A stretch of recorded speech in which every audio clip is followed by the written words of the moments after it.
Y comenzamos hoy martes. No te cases. Ni te embarques. Ni de tu casa. Te apartes. Así es. Bueno, hoy con la ausencia de Rodrigo largamos, Sí. tenemos que hacerlo los dos, pero eso es típico para el día martes. Y vamos a tocar un tema, pero un tema re conflictivo. Tráeme la cuchara. Claro, vamos a meter el dedo en el ventilador. ¿Te acuerdas aquel programa que creo que lo hacía Frade, ¿no? En un programa que se llamaba Telecataplum. En Telecataplum. Sí, meter el dedo en el ventilador y decir, voy a hablar de algo que va a traer conflictos y problemas. Y vamos a hablar porque en este momento en el Uruguay estamos en periodo de elecciones. Dentro de 2 semanas se produce la elección a quién va a ser el que preside en el Uruguay. Simultáneamente en Estados Unidos se arman las elecciones. También.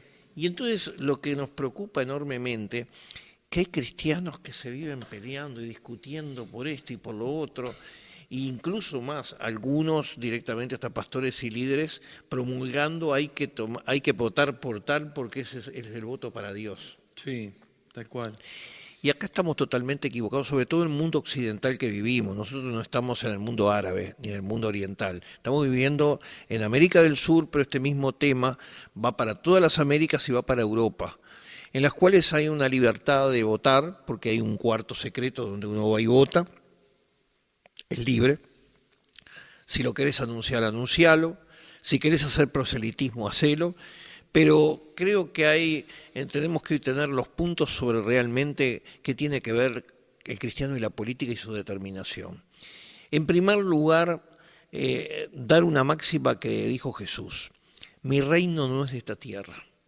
Poncio Pilato estaba re preocupado porque dice, Mi reino está en peligro. claro, el Imperio Romano. Y cuando le dijo esto, me dijo, Me sacaste un peso me de encima. sacaste un peso de encima. Ya, contra este no tengo nada. Porque hablaba de un reino espiritual y en realidad es un reino espiritual. Exacto. Durante 3 siglos el cristiano fue perseguido por el Imperio Romano. Sin embargo, nadie impidió que en medio de esas tribulaciones y esas persecuciones el cristiano haya tenido que faltar a su fe. Es más, se multiplicó más en el tiempo de persecución. Y entonces yo quiero tocar ese tema porque en el Imperio Romano a nadie se le ocurrió, vamos a tratar de conquistar el Senado del Imperio Romano a ver si podemos ser de influencia. Bien podía haberlo hecho. Podrían haberlo hecho. El apóstol Pablo, Que era ciudadano romano. Y vamos a tener un grupo que nos apoye para eso. No. Él siguió predicando el Evangelio. Y en los últimos tiempos a mí me han invitado en varios lugares a integrar listas cristianas. Y lamentablemente yo listas, mirá, sí. Te lo voy a hacer así, listas cristianas. Sí. Y que están vinculados con algún grupo, con un lado y con otro, que no me interesa. Porque cuando Jesús va a elegir a los 12 apóstoles, y esto a mí me encanta, elige a 2 contrarios totalmente, y creo que los puso a trabajar juntos, que era Mateo, el recaudador de impuestos, que trabajaba para el Imperio Romano, y Simón el celote, que era integrante de un grupo guerrillero que hacía atentados contra los romanos. Y les habló justamente del reino, y los hizo trabajar juntos. Es como una extrema derecha y una de izquierda de extrema que el Señor Jesucristo te llama. De hecho, muchos de nosotros venimos de esos extremos. Sí, claro. Y una vez que tenemos a Cristo, miramos a la gente y miramos la política desde otra óptica. Y entonces aquí viene el tema. No quiere decir que no sepamos de política y no quiere decir de que también tenemos que ir a votar como todo el mundo. Claro, ¿no? Y doy por hecho de que tanto Pablo como yo somos personas que estamos siempre interiorizados de lo que pasa, no solamente en política en nuestro país, sino internacional. A veces cuando me están hablando de Francia, de Alemania, de Estados Unidos, de México, claro, nosotros estamos interiorizados de todo eso, no estamos viviendo en otro mundo ahí. Y es más, como decías vos, no somos espiritualoides, sí. que la espiritualizamos todo. Fuimos a votar y votamos en la libertad. Como cualquier persona. Como cualquier persona, pero nosotros con el cargo que tenemos pastoral podríamos influir como lamentablemente muchos lo hacen. Y entonces, claro, el pastor tiene una influencia grande en determinado momento, decir yo voy a votar y exhorto a todos los hermanos a votar. No creo que sea correcto eso. ¿Qué pasa? Y pasa mucho. Claro. Pasa mucho. Pasa y demasiado. Sí. Y entonces nos olvidamos de algunas cosas fundamentales. Por ejemplo, Dios le dice a Nabucodonosor, mi siervo.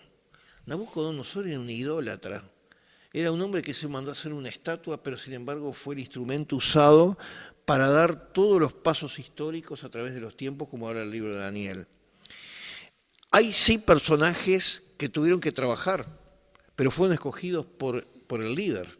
Por ejemplo, el faraón elige a José para que sea el segundo después de él.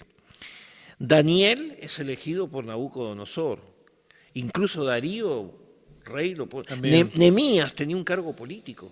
Sí. Porque el que era el secretario, el que era el camarero, tenía una influencia política muy grande y una responsabilidad. Muy grande. Y estaba pegado, sí, escuchando todas las cosas que decía el rey o emperador de aquel lugar.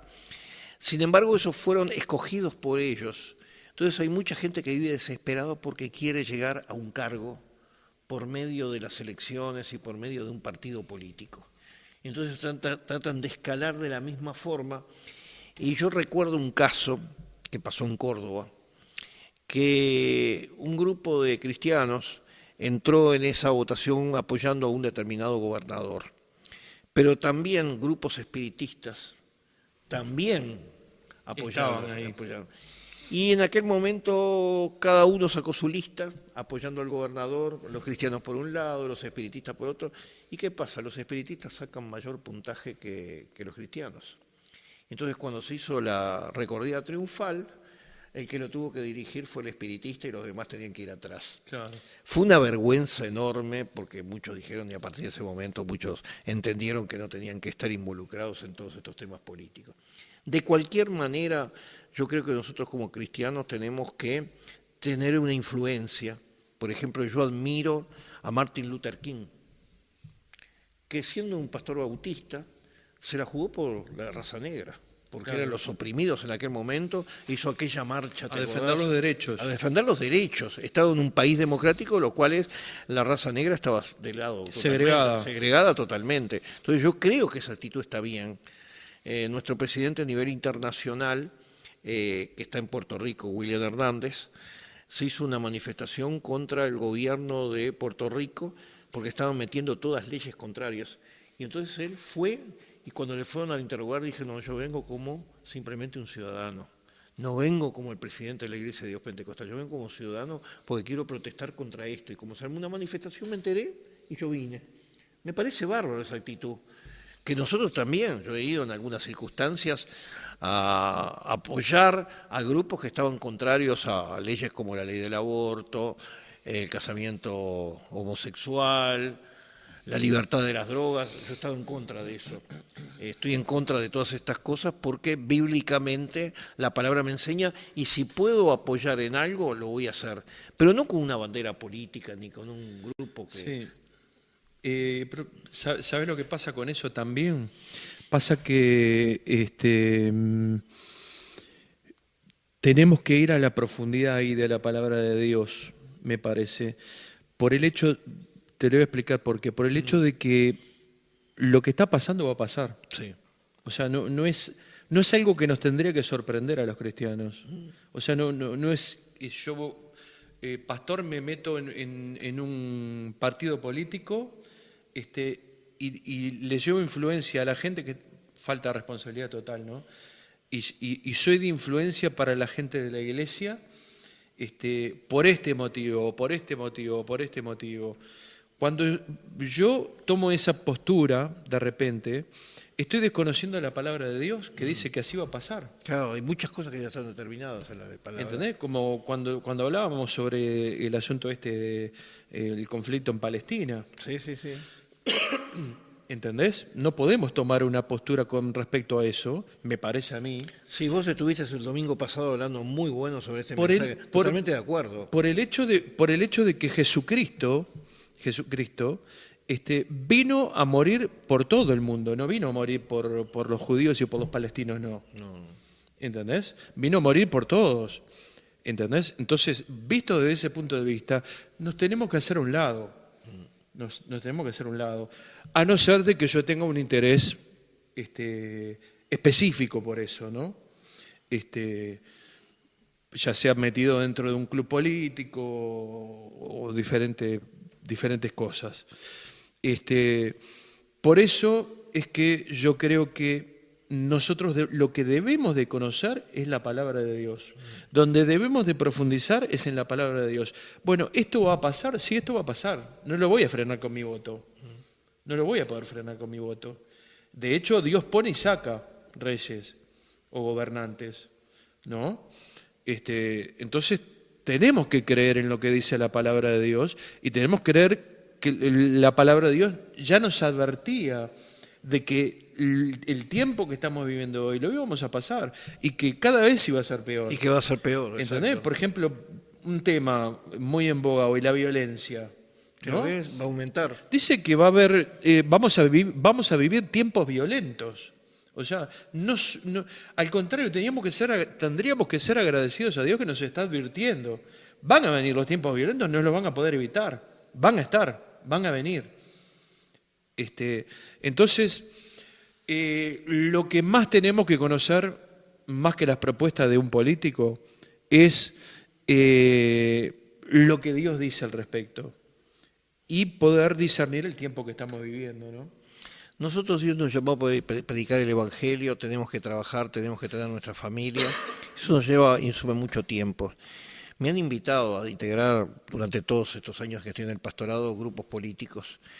Y para cuando viene el periodo eleccionario y ya prácticamente el año electoral, uno tiene que salir a hacer proselitismo por todos lados. Y yo me di cuenta, la gente que está involucrada en eso, que le dedica 10, 12 horas todos los días. Claro, sí, sí. Y yo pienso, yo tengo que predicar el Evangelio, esto me quita y me saca del foco.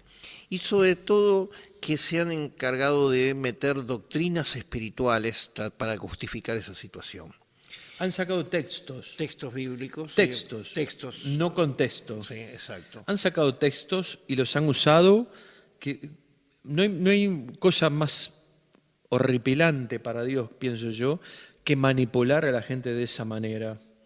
Vos sabés que hay un trastorno que se manifiesta mucho dentro de la política y aún dentro de la iglesia, que a veces no lo sabemos definir cuál es.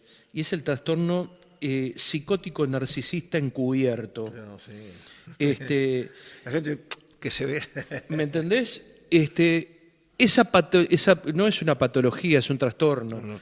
O sea, una persona que sufre de eso no tiene cura, lamentablemente. Para la ciencia, ni para un psiquiatra, ni para un psicólogo, no tiene cura. Pero es algo que se está metiendo dentro de la iglesia. No nos damos cuenta a veces, porque no lo sabemos definir. Vemos a una persona hablar, vemos a una persona moverse y no nos damos cuenta que nos están manipulando de una manera o de otra. ¿Entendés? Entonces, cuando nosotros sabemos definir esas cosas, no hay viento de doctrina que nos pueda llevar para ningún lado. ¿Entendés? ¿Por qué? Porque son expertos en eso. ¿Sabés que hay una interpretación escatológica que estoy totalmente contraria, en la cual dice, cuando todos los países se transformen en cristianos, entonces va a venir el Señor Jesucristo? Desconocen todo lo que es la palabra y sobre todo lo que habla el libro de Apocalipsis. Exacto. No, nosotros tenemos que seguir, sí tenemos que buscar la paz de cada nuestro país. Como decía la palabra, hay que orar por la paz de Jerusalén, no de Israel. No de Israel. La de Jerusalén. No de Israel. Y yo siempre pongo este caso.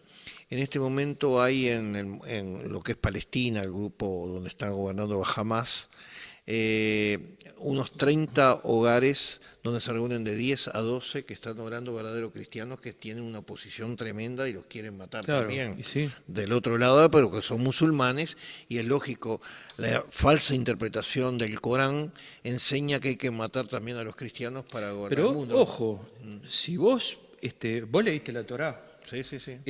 Si vos empezás a ver la Torá, es odio total contra el cristiano. El Corán. No, el Corán y la Torá. Sí, sí, la Torá también. Es odio total contra el cristiano. Para un judío, lo que voy a decir va a ser meter el dedo en el ventilador realmente, pero me arriesgo a meter el dedo en el ventilador porque no me gusta tener dos caras. ¿Por qué? Porque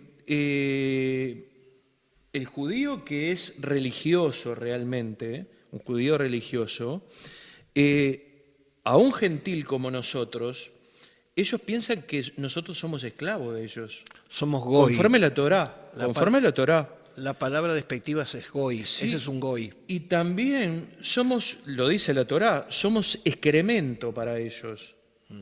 ¿Entendés? Y bueno, de hecho Jesús dijo, de Jesús se habla, dice, a los suyos vino, a los suyos vino, que era el pueblo era Israel, Y no lo recibieron. y no lo recibieron. Por lo tanto, me elegí un pueblo que no era pueblo. O sea, ya no son más, Israel no es más pueblo de Dios. Hasta cierto punto. ¿Sabés Hasta que cierto punto. en el año 2019 hice mi último viaje a Israel, porque nosotros íbamos con grupos para que conocieran las tierras bíblicas y darle una lección, enseñanza sobre eso. Y aparte es un país muy lindo, pero y muy histórico. Pero recuerdo que en aquel momento se habían levantado 2 diputados que estaban promoviendo en el Parlamento de Israel meter preso a las personas que hicieran proselitismo hacia Jesucristo. No salió esa ley, pero había muchos religiosos que estaban de acuerdo con eso. Claro. Entonces, yo recuerdo una persona que integró la política en el Uruguay, que siendo cristiana o católica, se pasó a ser judía. Y me acuerdo que tuvimos una reunión, que generalmente no vamos a ese tipo de reunión, y mi esposa Estela le dijo, o sea, tú estás dejando a un grupo cristiano supuestamente donde tiene el credo, lo estás dejando por un grupo que niega totalmente la deidad de Jesucristo, ni más y el Mesías. Y la otra persona se tuvo que callar porque la verdad que le estaba diciendo algo. Por eso nosotros no estamos ni a favor de uno ni de otro. Sí oramos por la paz de Jerusalén porque eso es clave. Lo marca la palabra, nosotros lo hacemos por obediencia. Pero también estoy de acuerdo contigo. Y si nos ponemos religiosos, les podemos llegar a decir también que la estrella de David nunca la conoció. Sí. Es invento del 1800 y algo. No existe la estrella de David. David nunca tuvo una estrella, ni en los siglos posteriores, recién en 1800 para darle una identidad al grupo. Pero que después fue el Estado. Después eso Hitler lo va a transformar en un lugar donde van a atacar, donde veían la Claro. estrella de David, era muy fácil. Acá están los judíos. Claro. Pero tampoco hay una cantidad de cosas, revelaciones históricas que no está. Hace un tiempo atrás me acuerdo que una persona vino y me pedía que pusiera la bandera de Israel en el templo, más una bandera uruguaya. Yo le dije, mira, bajo ningún concepto voy a poner banderas de ese tipo porque nosotros pertenecemos a otro reino. El hombre se enojó y se fue. Yo le dije, no voy a cambiar mis principios. Acá en este lugar proclamamos a Cristo y lo que nos da la importancia es y a este crucificado. Sí, a este crucificado, como decía Pablo. Entonces tenemos tanto tiempo, tanta necesidad de predicar las buenas nuevas y sobre todo en el tiempo que estamos viviendo. Porque recordemos, hoy hay que trabajar, nos vivimos en un mundo muy especial, lleno de violencia, de una cantidad de cosas totalmente contrarias a la palabra que cada vez se están llenando más en todas las naciones. Sin embargo, tenemos tanto para hacer, para salvar a esa gente, para decirle que Jesucristo es la solución para todos sus problemas, para todas sus fallas que están teniendo. Y nosotros no estamos para condenar, porque justamente hace un tiempo atrás me preguntaron, ¿qué pasa si un homosexual viene a la iglesia? Y yo le digo, lo mismo que si fuera un borracho, un ladrón, una persona que diga malas palabras. Como vinimos nosotros. Entonces, claro. Vamos a respetarlo porque es un ser humano. Y tenemos tanto testimonio de gente que ha vuelto a lo que fue formado, y tantos testimonios que han sido hasta evangelistas, Claro, algunos de ellos dando testimonio de esto, que nosotros tenemos que tener el respeto a todas esas personas y por supuesto también a todos los políticos. Yo recuerdo cuando estaba pastoreando en el buceo, vino un grupo proselitista de un partido. Vinieron las esposas de candidatos. Y claro, la persona que lo trajo esperaba que yo le diera el púlpito, que le diera... Claro. Y yo le dije, no le doy el púlpito a ningún político para hacer proselitismo. Y cuando terminó, sí los llevé a la oficina. Y dije, no, yo voy a orar por sus maridos, porque sus maridos integran un grupo político. Pero acá, en la iglesia, no le voy a dar ni el voto, ni lo voy a decir públicamente, ni le vamos a dar el altar, porque el altar es para compartir la palabra. Y esto no es proselitismo político, eso lo vivía ya en la época del buceo, estamos hablando de Bastantes años. que recién había terminado la dictadura, Empezaba la democracia. pasaba la democracia. A mí me pasó lo mismo. Sí. Me pasó lo mismo con una mujer que después salió senadora, que era muy amiga de mi tía. Y bueno, cuando vio que había gente a la cual ella Claro, podía hay poner gente, sus hay ideas, votos. dijo, voy. Y ella esperaba que yo le diera el púlpito. Entonces le di un lugar, sentate ahí, escuchá. Y después fui a hablar con ella también. Le dije, mira, yo el púlpito no se lo doy a nadie para que haga proselitismo político. Porque el púlpito es para predicar la buena nueva de salvación. No es para otra cosa. ¿Entendés? Por eso la responsabilidad que tenés como líder, como pastor, en cuanto a llevar a la gente a entender que lo que estamos viviendo, lo que estamos pasando, los tiempos en los cuales estamos atravesando, son tiempos en los cuales Dios ya nos advirtió que así iban a ser. Y eso es lo que tenemos que aprender. Eso es lo que tenemos que aprender. Tenemos que votar, sí, tenemos que votar, pero tenemos que votar y tenemos que consultar a Dios a ver qué tenemos que votar. Viste, ahora me parece que dejamos una cantidad de gente. No, y es más, Voy a tener que orar, van a decir. voy a hablar en este momento como uruguayo. Yo me convierto en el año 82. Había perdido absolutamente todo por una determinación de un gobierno que había dicho, un gobierno militar, que había dicho que el dólar iba a estar marcado hasta fin de año, y ellos rompieron la tablita, por eso se conoce la crisis de la tablita, y entonces el dólar que valía 10 pesos, que estaba marcado para 12 a fin de año, se fue a 40. Pierdo todo, para mí fue un estado depresivo, pero gracias a eso me convierto a Cristo. Claro. Pues yo estaba a punto de suicidarme, había perdido casa, había perdido todo, no tenía a veces ni para comer. Entonces, en esa desesperación, me predican el Evangelio de Jesucristo. Entonces, le entrego mi corazón a Cristo, y ahí empiezo a tener la esperanza, que lo hablamos en el programa anterior, que Dios me iba a proveer ahora como hijo de Dios. Entonces empecé a buscar de Dios. Y fui prosperado de tal forma que en el año 84, 2 años después, había salido de la crisis. En el año 84 termina el régimen militar en el Uruguay, pero me había ido bien en el final, cuando me convierto a Cristo. Surge, y voy a dar nombres, surge Sanguinetti, primer partido demócrata que aparece después de la dictadura. Y me fue bien.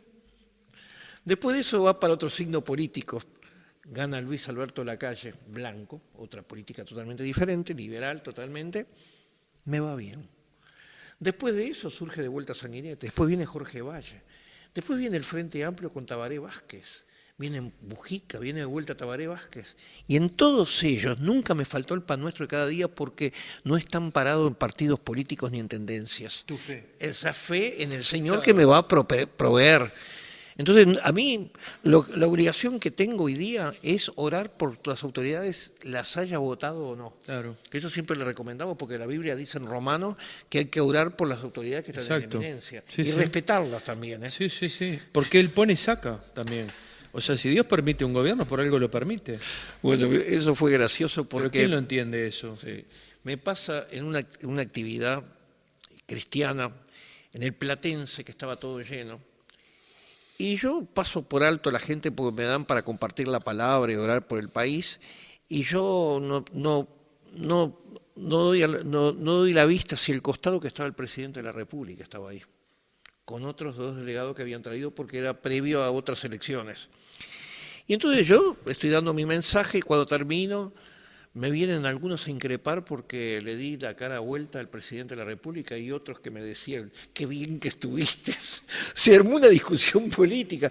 Yo le dije, discúlpenme, yo no lo había visto. Es más, le voy a pedir disculpas porque es una autoridad que si lo voto o no lo voto es otro problema. Pero la Biblia me dice de orar por las autoridades que están Claro. en eminencia y respetarlos. Respetarlo. Cualquiera sea su signo político, aunque vos lo hayas votado o no. Entonces esto lo enseñamos en la iglesia. Respetar a las autoridades, porque las autoridades son puestas por Dios.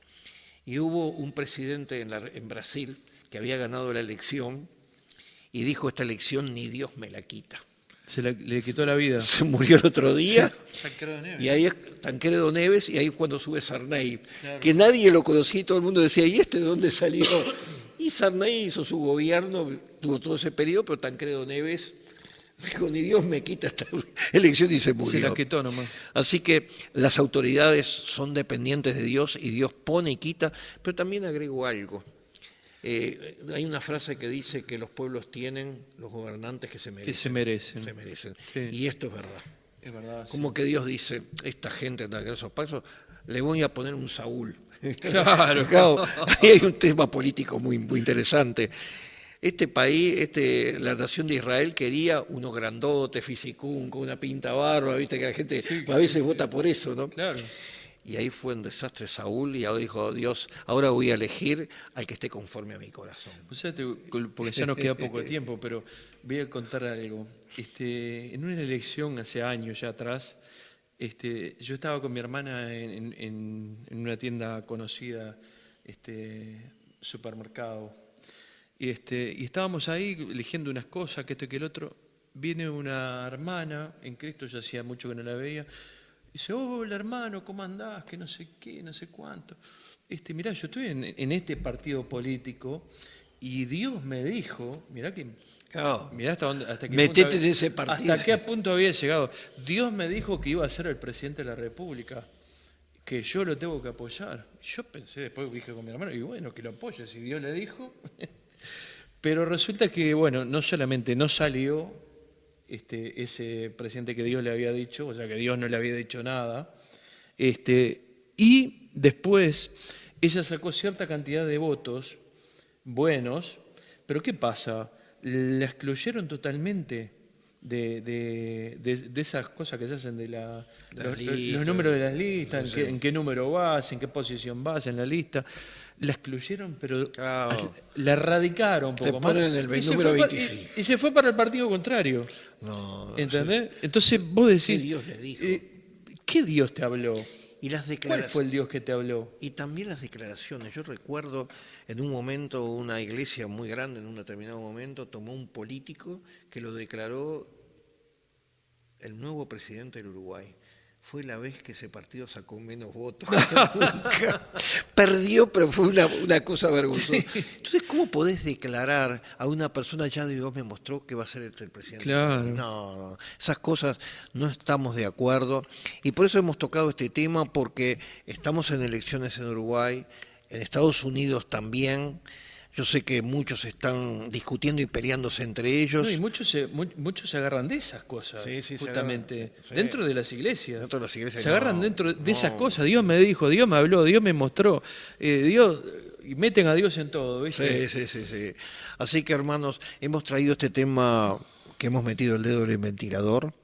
Creemos que realmente nuestro gran presidente, Señor de señores, es Jesucristo.